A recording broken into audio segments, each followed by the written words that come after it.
பிரதமர் நரேந்திர மோடி அவர்கள் தமிழ்நாட்டிற்கு வருகை புரிந்தார். தமிழ்நாட்டு முதல்வர் அவர்கள் கோயம்புத்தூருக்கு வருகை புரிந்தார். கோயம்புத்தூருக்கு போனவர் வள்ளி கும்மியில் போய் பார்ட்டிசிபேட் பண்ணிட்டாப்புல. அதை ஒரு 16,000 பேர் பங்கெடுத்த ஒரு வள்ளி கும்மியில் பார்ட்டிசிபேட் பண்ணிட்டாப்படி. நாம் ஏற்கனவே வள்ளி கும்மியா சங்கி கும்மியான்னு வீடியோ வர போட்டிருக்கோம். இந்த தம்ப்நெயில மேலே வச்சு முதல்வர் போன சங்கி கும்மியை கீழே சொருகி அப்படியே இடையில நமக்கு ஒரு ஆப்பை சொருகியிருக்காங்க சில தோழர்கள். அதனால் நமக்கு ஆப்பை சொருகிய தோழர்களுடைய பதிவுகள் நான் எடுத்து வச்சுருக்கேன். யார் யார் நமக்கு எதிராக ஆப்பை செருகியிருக்கிறார்கள்னு அந்த தோழர்களுடைய பதிவு, அதற்கான நம்மளுடைய ரியாக்ஷனு ப்ளஸ் நம்ம ஒரு கமெண்ட்டுக்கும் ஒரு போஸ்ட்டுக்கும் நம்ம ரியாக்ட் பண்ண முடியாது அப்படிங்கிறதுக்காக இது ரொம்ப முக்கியமான விஷயம். ஏற்கனவே நம்ம எதிர்ப்பு தெரிவிச்சிருக்கோம். இது ஒரு ஜாதி ரீதியில் நடக்கக்கூடிய ஒரு நிகழ்வாக இருக்கிறது அப்படிங்கிற வகையில் நம்ம அதுக்கு எதிர்ப்பு தெரிவிச்சிருக்கிறோம். தாப்பேதிகாவிலேருந்து கூட இதை தடை செய்ய வேண்டும் என்றெல்லாம் அவங்க கோரிக்கை வச்சுருந்தாங்க. அப்படியாப்பட்ட ஒரு நிகழ்வுக்கு முதல்வர் போகிறாரே, இப்போ உன் வாயை முடிட்டு ஏன் உட்காந்துருக்க, இப்போ நீ பேச மாட்டியா என்று வழக்கம் போல் முதல்வர் யாரும் கேள்வி கேட்கல, நம்மளை நோக்கி வண்டி திருப்பியிருக்காங்க.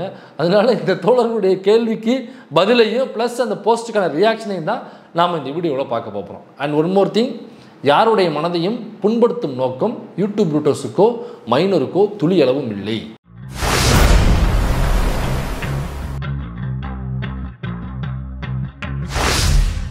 முதலாவதாக நம்மை வாழ்த்தி ஒரு தோழர் ஒருத்தர் பதிவு போட்டிருக்காரு. அந்த பதிவில் இந்த வள்ளி கீழே ஒரு கார்டு ஒன்று அட்டாச் பண்ணியிருக்கு. ஏங்க நீங்கள் என்னை திட்டுங்க, வையுங்க, ஏன் கெட்ட வார்த்தை சொல்லி கூட திட்டுங்க, அட்வைஸ் பண்ணுங்கள், கோவமாக பேசுங்க, எது வேணாலும் பண்ணுங்கள், அதற்கு முழு உரிமையும் உங்களுக்கு உண்டு. ஏனென்றால் நம்ம எல்லோரும் தோழர்கள் என்பதில் நான் ரொம்ப தெளிவாக இருக்கேன். ஏன்னா நம்முடைய டார்கெட்டு ஒன்று தான். உங்கள் டார்கெட்டு என் டார்கெட்டு எல்லாம் ஒரே டார்கெட்டு தான், ஒரே பாதையில் தான் பயணிச்சுக்கிட்டு இருக்கோம். ஜாதியவாதிகள் தான் நம்முடைய டார்கெட்டு, மதவாதிகள் தான் நம்முடைய டார்கெட்டு, பெண் அடிமைத்தனத்தை ஆதரிப்பவர்கள் தான் நம்மளோட target, RSS target, BJP target, பார்ப்பனியவாதிகள் நம்மளோட டார்கெட்டு. இதில் எனக்கு எந்த மாற்றுக்கருத்தும் இல்லை. சனாதனம் டார்கெட்டு, வர்ணாசிரமம் டார்கெட்டு, மனுதர்மம் டார்கெட்டு. நம்ம 2 பேருடைய டார்கெட்டும் ஒரே டார்கெட்டு தான். 2 பேரும் குறி வைக்கிறது ஒன்றுக்கு தான் நம்ம சேர்த்து குறி வச்சுக்கிட்டு இருக்கோம். ஆனால் என்ன, கொஞ்சம் முன்ன சில நட்பு முறைகள் இருக்க தான் செய்யும். ஏன்னா 2 தனி மனிதர்களுடைய எந்த ஐடியாலஜியுமே இட்ஸ் நாட் ஈக்குவல் டு, அது ஈக்குவல்ட்டாக ஆகவே ஆகாது. கொஞ்சம் முன்ன இருக்கத்தான் செய்யும். அந்த மாதிரி தான் கொஞ்சம் முன்ன இருக்குது. அதனால் எனக்கு அதில் எந்த பிரச்சனையும் இல்லை. நீங்கள் எனக்கு கொடுக்குற அட்வைஸையோ திட்டையோ நான் வாங்கிக்க தான் போகிறேன். அதில் என்ன கருத்து இருக்குது தான் எடுத்துக்க போகிறேன். அது என்ன வேணாலும் பேசுங்க, எனக்கு எந்த பிரச்சனையும் இல்லை. ஆனால் தினமலர் கார்டை போட்டு அதை செய்யாதீங்க தயவு செஞ்சு. தினமலர் கார்டை தயவு செஞ்சு வேறு கார்டே கிடைக்கலங்கிற வகையில் இதை யூஸ் பண்ணுறீங்கன்னா கூட சரி ஓகேன்னு இல்லை. அதான் எல்லா சேனல்லையும் இந்த கார்டு போட்டிருக்காங்க. எதுக்கு தினமலர் கார்டு எடுத்து போடுறீங்க? நான் கூட எப்பயாவது எடுத்து போட்டிருப்பேன் வேறு கார்டு கிடைக்காம. ஆனால் இந்த கார்டு தான் எக்கச்சக்கமாக வந்திருக்கு. எதுக்கு தினமலர் கார்டு எடுத்து போகிறீங்க? ஐயோ, இதை விட ஏங்க என்னைய நீங்கள் மூணா பூனா, கேனா பூனா, கேவண்ணா பூனா, அதாவது நான் சொல்கிறது முட்டா புண்ணாக்கு, கேன புண்ணாக்கு நீங்கள் தான் தவறாக எடுத்துக்கூடாது. இந்த மாதிரி என்ன கெட்ட வார்த்தைகள் வேணாலும் சுனா சூவண்ணா, அண்ணா ஓவண்ணா, அவண்ணா, ஈவண்ணா, கீவண்ணா, எது வேணாலும் எந்த கெட்ட வார்த்தை பண்ணாலும் நீங்கள் என்னை கோவப்படுத்துவதாக நினச்சி நீங்கள் கெட்ட வார்த்தை சொல்லி திட்டுவீங்கல்ல, அதை விட மோசமாக என்னை இரிட்டேட் பண்ணுது. இதுதான் என்னை கோவப்படுத்துது. நீங்கள் சொல்லிருக்கிற எந்த வார்த்தையுமே என்னை கோவப்படுத்தவே இல்லை. இதில் நிறைய கமெண்ட்ஸில் சூனா போனாலாம் இருக்குது, அதனால் கோவப்படுத்தவே இல்லை. இதுதான் என்னை முதல்ல கோவப்படுத்திடுச்சு. தயவு செஞ்சு என்னை திட்டும்போது இந்த கார்டை தயவு செஞ்சு பயன்படுத்தாதீங்க. Okay, this is first time உங்களை நான் மன்னிச்சு விடுறேன். இந்த வள்ளி கும்மி ஆட்டம் தடை பண்ண சொல்லி 2-3 வீடியோ போட்டு உக்கிரமாக பேசினதானே பக்கா சாதி அரசியல் அப்படின்னு சொல்லி போட்டிருக்காப்ல. எஸ், இந்த வள்ளி கும்மியை தடை செய்ய வேண்டும் என்று நானும் கோரிக்கை வைத்திருக்கிறேன். எனக்கு எந்த மாற்றுக்கருத்துமே இல்லை. இப்போவும் நான் அதான் சொல்கிறேன். அதே மாதிரி தாப்பேதிகா சைடில் இருந்தும் இந்த வள்ளி கும்மியை தடை செய்ய வேண்டும் என்று அவர்களும் கோரிக்கை வைத்தார்கள். ஆனால் ஏன் கோரிக்கை வைத்தோம் என்ற ஒரு கேள்வி இருக்கிறது அல்லவா? வள்ளி கும்மி என்று பெயர் வைத்ததால் அதை தடை செய்யணுமா, அல்லது வள்ளி கும்மி என்ற அந்த நடனக்கலை கோயம்புத்தூரில் ஆடுறாங்க அப்படிங்கிறதுக்காக தடை செய்யணுமா?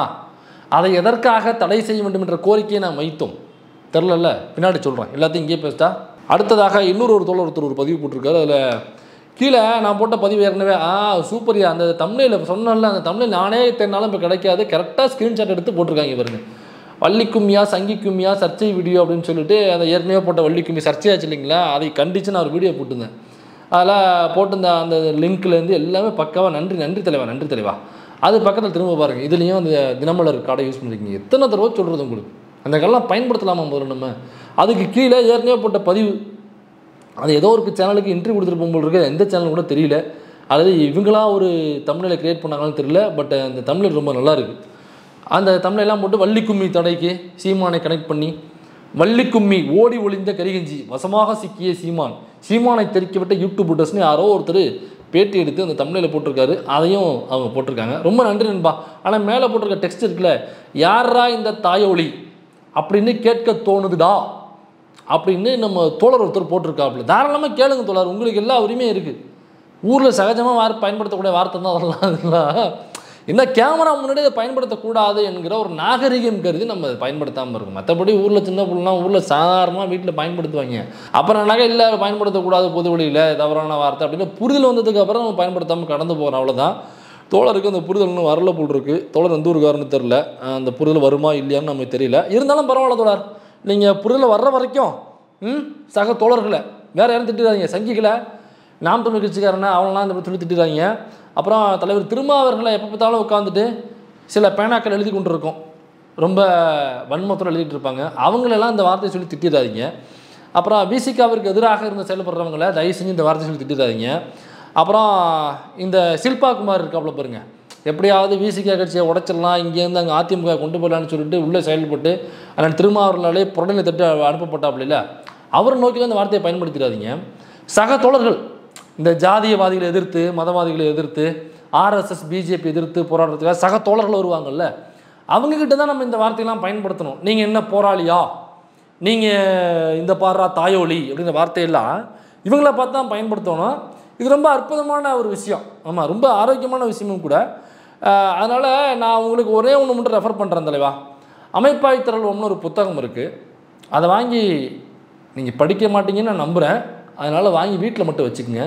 யாராவது வர்றவங்க போகிறவங்களுக்கு கிஃப்ட் கொடுக்கறதுக்கு யூஸ் பண்ணுங்கள். படிக்கிறவங்களுக்கு இந்த புத்தகத்தை கொடுங்க. அடுத்ததாக பாருங்க, என்னப்பா எல்லாருமே இந்த தினமலர் கார்டையே பயன்படுத்துகிறீங்க, என்ன உங்களெல்லாம் என்ன அரசியல் படுத்துறதுன்னு தெரியல. சரி ஓகே, இவர் தான் கண்டென்ட் என்ன போட்டிருக்காருன்னா, உடைகிறது பிம்பம், நாங்கள் ஏன் முற்போக்குவாதி என்ற போர்வையில் இருப்பவர்கள் என்றுமே ஆதிக்கத்திற்கு மட்டும் ஒரு சார்பாக வேலை செய்கிறார்கள் என்று சொல்கிறோம். இன்று தோழர் யூடியூப் சின்ன எதிர்வினையாற்றப் போகிறார் என்று ஆர்வத்தோடு காத்திருக்கிறோம். தலைவா, உங்கள் ஆர்வம் வீண் போகாது. கண்டிப்பாக அதில் எப்படி வினையாற்றன்னு மட்டும் நீங்கள் பாருங்கள். எப்படி இதில் வினையாற்ற போகிறன்னு மட்டும் கொஞ்சம் பொறுத்திருந்து பாருங்கள்.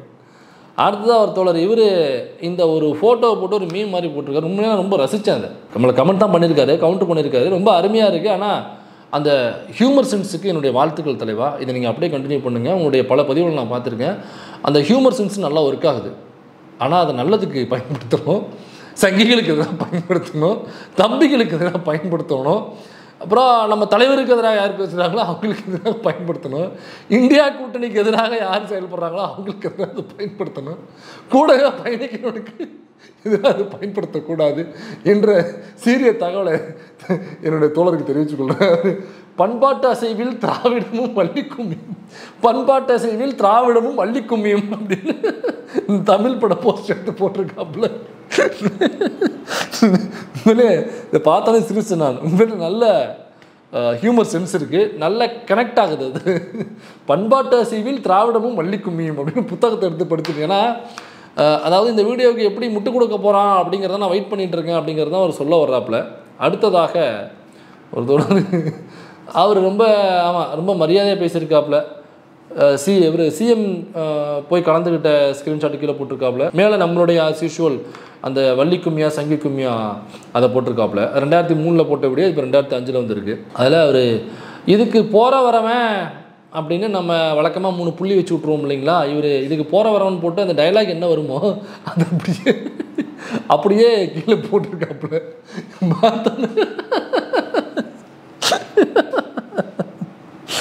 Super super. சரி, அடுத்ததாக வள்ளி கும்மியா சாதி ஒற்றுமை கும்மியா. What bro, is it very wrong bro? அதாவது வள்ளி கும்மி இல்லை, இது ஒரு ஜாதி ஒற்றுமை கும்மி அப்படின்னு நான் திரும்ப முட்டு கொடுக்க வருவேன் அப்படின்னு தான் இந்த தொழிலை போட்டிருக்காப்புல. பட் இந்த தொழில் எந்த கெட்ட வார்த்தையும் பயன்படுத்தலை. அது ஏன்னு தெரில. ஏன் தொழில் கெட்ட வார்த்தை பயன்படுத்தலை நீங்கள்? அடுத்ததாக இன்னொரு தொழில், இனி நடக்க போகிறத யாராலும் தடுக்க முடியாது, மைனர் பிரியாணி மாஸ் பிஜிஎம் ஒழிக்கிறது. அதாவது இப்போ வள்ளி கும்மிக்கு எதிராக பேசிட்டோம், அதனால் சிஎம் போய் கலந்துக்கிட்டாரு. சிஎம் வச்சு பொலன்னு பொழக்க போகிறான், போடுறா பிஜிஎம் அப்படி. ஏங்க எடிட்ரு, ஒரு பிஜிஎம் தான் போட்டு தொலைங்க, சும்மா தானே உட்காந்துருக்கேன். அவர் வேறு எக்கச்சக்கமாக எதிர்பார்க்குறாரு நம்மக்கிட்ட. என்ன பண்ணுற, ஒரு பிஜிஎம் போட்டு விடு, இதெல்லாம் போட வேண்டியது இல்லையா?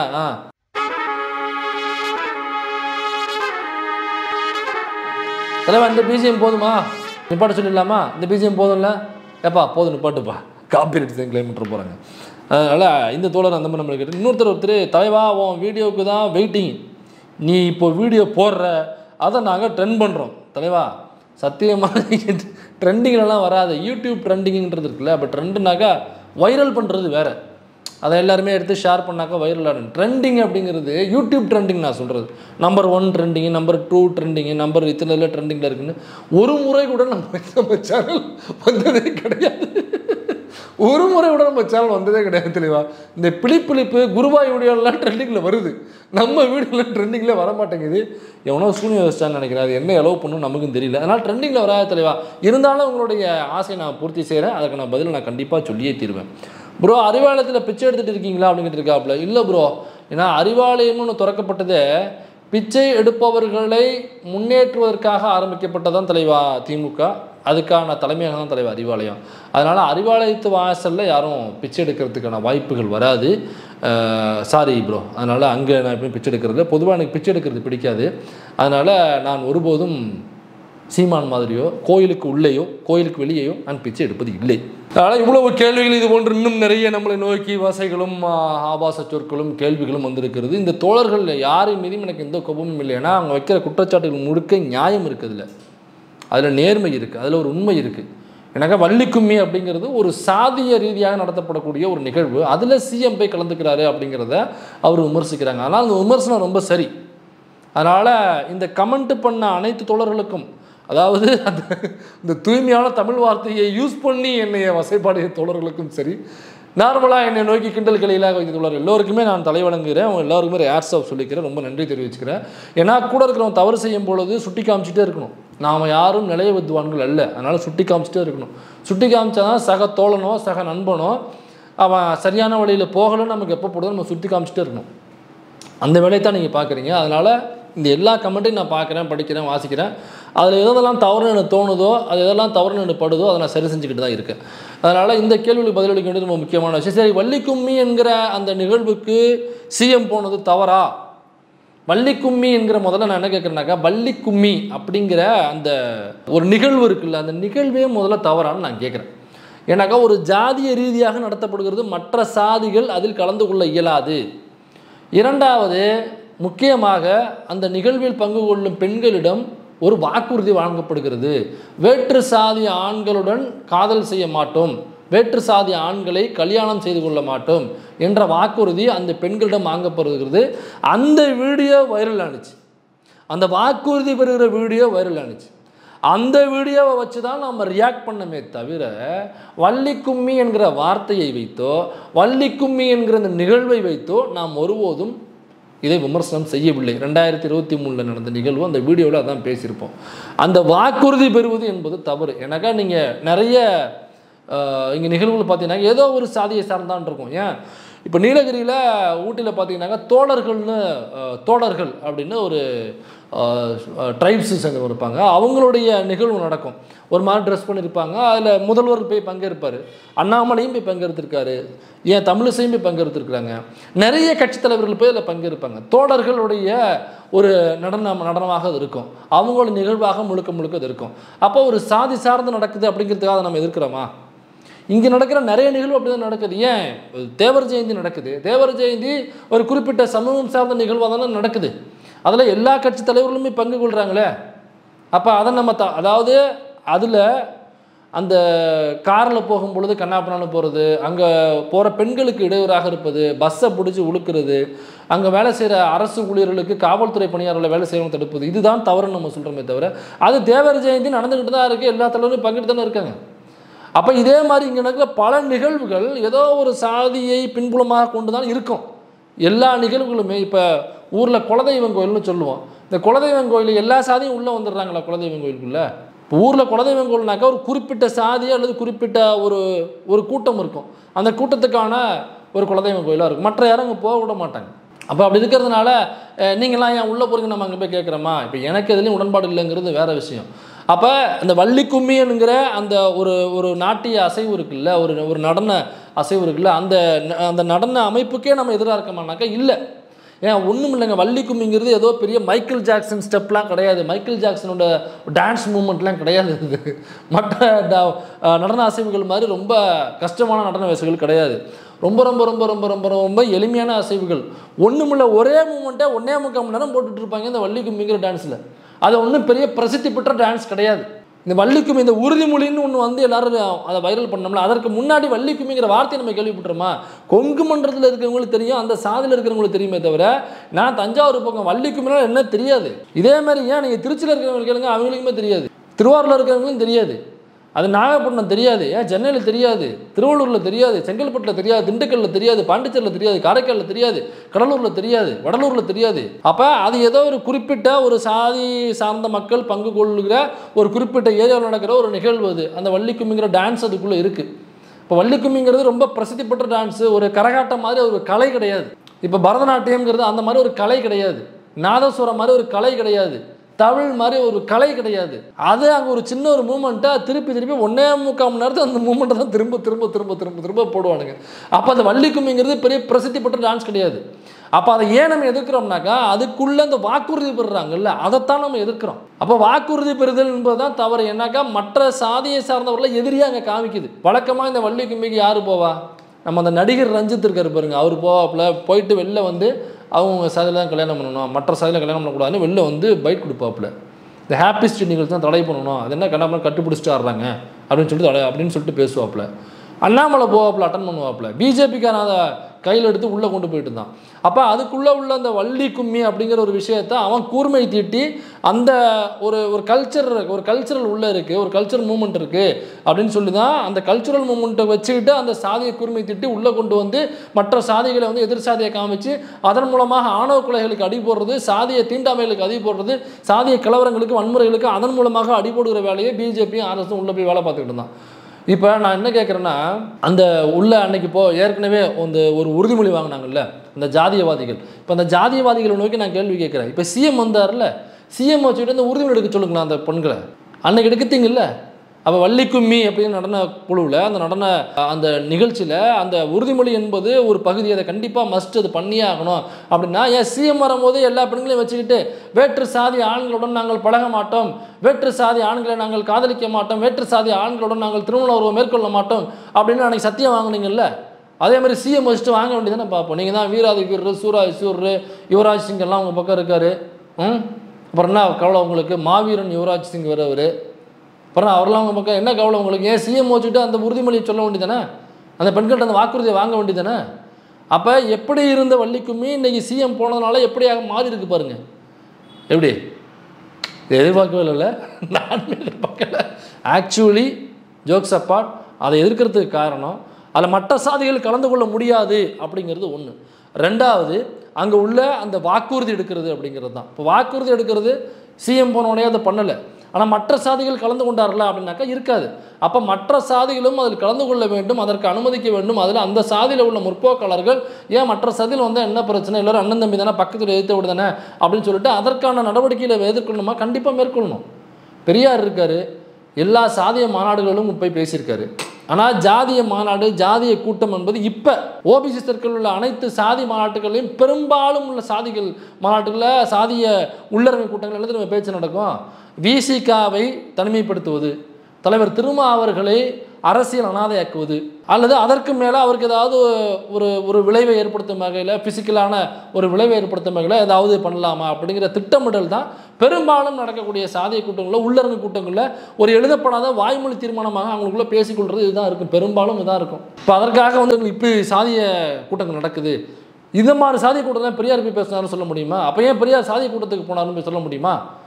பெரியார் போய் அங்கே போய் என்ன பண்ணார்? இந்த சாதிய கூட்டங்களில், சாதிய மாநாடுகளில் அங்கே தீண்டாமைகள் நடத்தக்கூடாது, தீண்டாமைகளை இங்கே பின்பற்றக்கூடாது, குளத்தில் எல்லாரும் இறங்கணும், பட்டியல் சமூகத்தில் இறங்கக்கூடாது என்று இந்த சாதியில் நீங்கள் பின்பற்றுறீங்க, அதை இப்போ தீர்மானமாக நிறைவேற்றுங்க. இந்த கூட்டத்தில் நிறைவேற்றி அந்த தீர்மானத்தை வாசிங்க. இந்த சாதியில் உள்ளவங்களாம் அந்த தீண்டாமையை கடைபிடிக்கக்கூடாது, மற்ற சாதியை சார்ந்தவர்கள், குறிப்பாக பட்டியல் சமூகத்தை சார்ந்தவர்களை தீண்டாமைக்கு உட்படுத்தக்கூடாது என்கிற தீர்மானத்தை நிறைவேற்றுங்க. அது ரொம்ப தவறான விஷயம். எல்லாம் சகோதரன், நமக்கான உரிமைகளை பறிக்கிறது பார்ட்னர் கும்பல். அது எப்படி நீ பட்டியல் சமூகத்தை சார்ந்தவன எப்படி தொடக்கூடாது, தெருவுக்குள்ளே வரக்கூடாதுன்னு எப்படி நீ சொல்லுவ, எப்படி நீ பண்ணை அடிமையாக வச்சிருப்ப, அதெல்லாம் பண்ணக்கூடாது தீர்மானம் நிறைவேற்றுன்னு சொல்லிட்டு அந்த சாதிய சங்க தலைவரே தீர்மானத்தில் சேர்த்து கையெழுத்து போட வச்சு அவர் வாயில வாசிக்க வைப்பாப்புல. அந்த சாதியை சார்ந்த மாநாட்டில் அந்த மக்கள் மத்தியில் அவரையே வாசிக்க வைப்பாப்புல பெரியார். பல சாதிய மாநாடுகளுக்கு போயிட்டு அந்த சாதியில் நடக்கிற சாதிய தீண்டாமைகளுக்கு எதிராக பேசிட்டு தீர்மானமாக நிறைவேற்றி வாசிக்க வச்சுட்டு வருவாப்புல. இப்போ இதை நீங்கள் தவறுன்னு சொல்லுவீங்களா? அதனால் நாமெல்லாம் இப்போ என்ன செய்யணும்னா எல்லாரும் ஒன்றாக சேர்ந்து அந்த ஜாதி வெறியர்கள் இருக்காங்கல்ல, அன்று வாக்குறுதி வாங்கிய ஜாதி வெறியர்கள், அவங்கள நோக்கி நாம் எல்லாரும் கேள்வி எழுப்பணும். ஏப்பா அன்னைக்கு வாக்குறுதி வாங்கின அந்த பெண்கள்கிட்ட இப்போ சிஎம் வரும்போது சிஎம் வச்சுக்கிட்டு இந்த 16,000 சொச்சம் பெண்கள்கிட்டையும் வாக்குறுதி நீ வாங்க வேண்டியதானே? நீ தான் வீராதி வீரராஜ சூராதி சூரராஜ, இப்போ வாக்குறுதி வாங்கு. அப்போ அது மாதிரி வாக்குறுதி வாங்குவது என்பது சட்டத்துக்கு எதிரானது, சட்டத்துக்கு புறம்பானது, சட்டப்படி நடவடிக்கை எடுத்துருவாங்க.